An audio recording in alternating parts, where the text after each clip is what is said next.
Hello everyone, स्वागत है आप सभी का। मैं सत्येंद्र कुमार आप सभी का हार्दिक स्वागत करता हूं।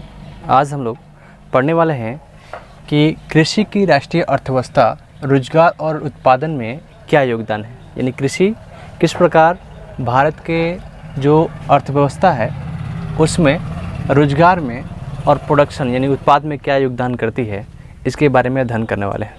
ठीक है, क्लास 10th ज्योग्राफी का हम लोग 4th चैप्टर देख रहे हैं। तो आइए इसको शुरू करते हैं। सबसे पहले बात करें तो कृषि के बारे में हमने पढ़ा है। कृषि से हम क्या समझते हैं, कृषि कितने प्रकार हैं, कृषि से संबंधित प्रमुख पहलुओं को हमने देखा है, प्रमुख फसल कौन कौन से हैं। तो इसमें हमने देखा था कि कृषि जो है वो भारतीय अर्थव्यवस्था में महत्वपूर्ण भूमिका निभाती है। इसलिए भारतीय अर्थव्यवस्था का कृषि को रीढ़ कहा जाता है। ठीक है, यानी कि कृषि को भारतीय अर्थव्यवस्था का रीढ़ कहा जाता है, बैकबोन। ठीक है, क्योंकि ये उत्पादन तो उपलब्ध कराती ही हैं, साथ ही साथ भारत के अधिकतम जनसंख्या को ये आजीविका और रोजगार प्रदान करती है।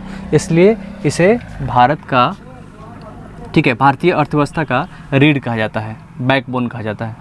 ठीक है, आगे बात करते हैं। तो 2010-11 के आंकड़े के अनुसार, 2010-11 के डाटा के अनुसार लगभग 52% जनसंख्या को कृषि जो है वो रोजगार प्रदान कर रही थी। ठीक है, और इसे आजीविका प्रदान कर रही थी।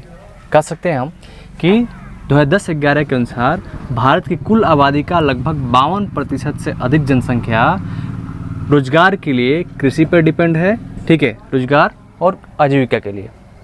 तो इस बात से हम अनुमान लगा सकते हैं कि भारतीय अर्थव्यवस्था में रोजगार, ठीक है, उत्पादन में कृषि का क्या योगदान है।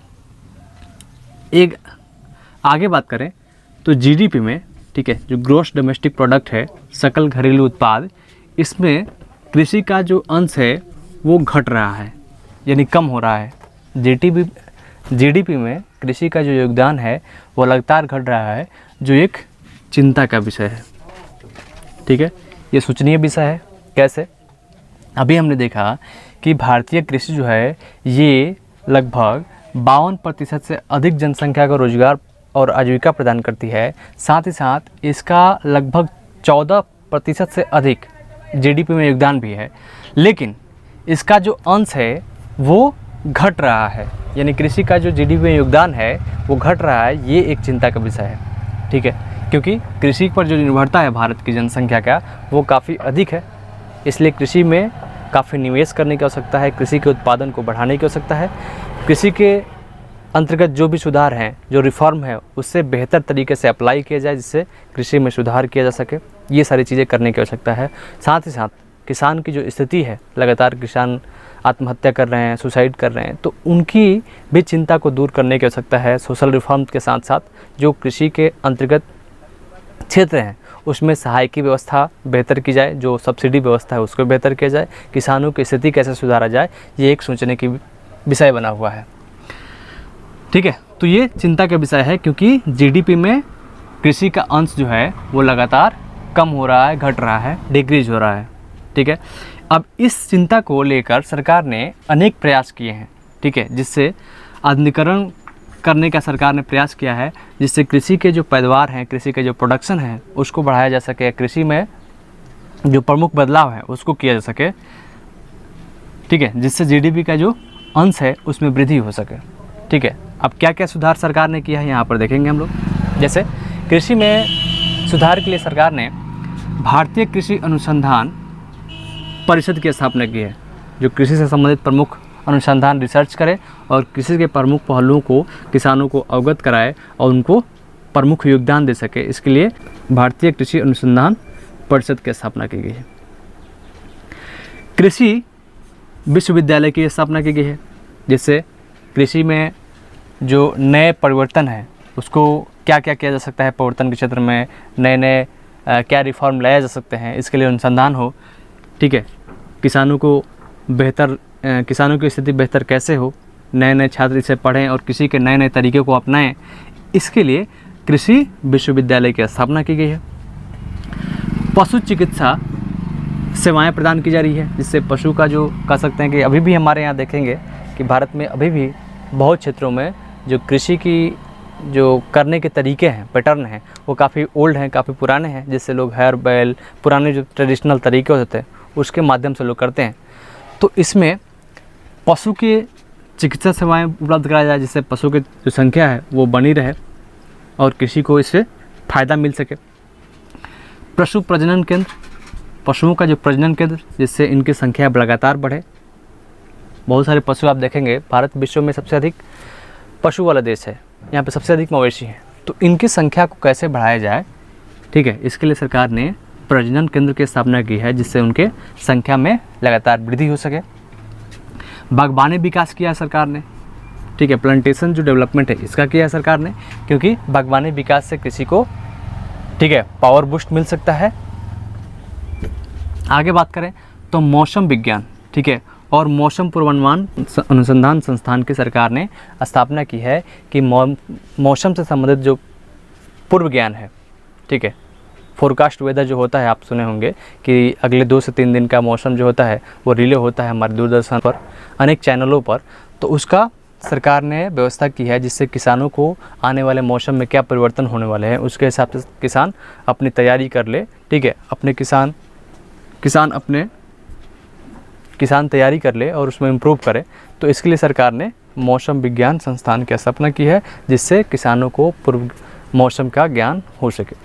और किस साल किस तरह का मौसम रहने वाला है, मानसून किस प्रकार का अपना प्रभाव दिखाने वाला है, किस प्रकार की वर्षा और किन क्षेत्रों में वर्षा का प्रभाव देखने को मिलेगा, तो इसके लिए सरकार ने मौसम विज्ञान की स्थापना की है, जिससे किसानों को हेल्प मिल सके और किसान मौसम के हिसाब से अपनी कृषि को बढ़ावा दे सके, कृषि में विकास कर सके। इसलिए सरकार ने इन सारी चीज़ों को आधुनिकीकरण करने का प्रयास किया है, ठीक है। अब आगे बात करते हैं। तो यहाँ पर 2013-14 से लेकर 15-16 के कुछ डाटा है, जिसमें क्या वृद्धि रही है भारत में सकल घरेलू उत्पाद जो है उसमें क्या वृद्धि रही है अनेक क्षेत्रों की, ठीक है, उसको हम प्रतिशत में देखेंगे कि अलग अलग वर्षों में जीडीपी में क्या योगदान रहा है इन 3 क्षेत्रों का, कृषि, उद्योग और सेवाओं क्षेत्रों का, इसके बारे में हम देखेंगे।